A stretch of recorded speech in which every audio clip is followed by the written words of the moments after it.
ബന്ധപ്പെട്ട പരിശോധിച്ച ഡോക്ടറും വനംവകുപ്പിലെ ചില ഉദ്യോഗസ്ഥരുടെയും അങ്ങേയറ്റത്തെ നിരുത്തരവാദപരമായ സമീപനം കൊണ്ട് ഈ ആളുകൾക്ക് അവർക്ക് അർഹമായ സാമ്പത്തിക ആനുകൂല്യം ലഭ്യമാവാത്തൊരവസ്ഥയുണ്ട്.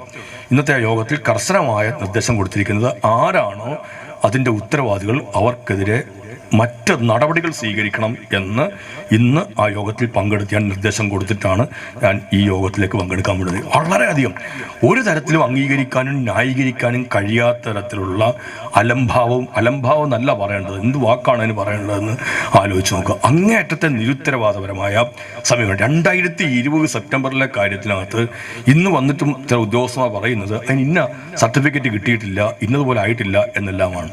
ഇവരെല്ലാം ഈ നാട്ടിലെ ജനങ്ങളുടെ നികുതി പണം കൊണ്ട് ചേരുന്ന ഖജനാവിൽ നിന്ന് കൃത്യമായ എന്നവണ്ണം ശമ്പളം കൈപ്പറ്റിയിരിക്കുന്നത് ഒത്തില്ല എന്ന് വന്ന് പറയാനല്ല.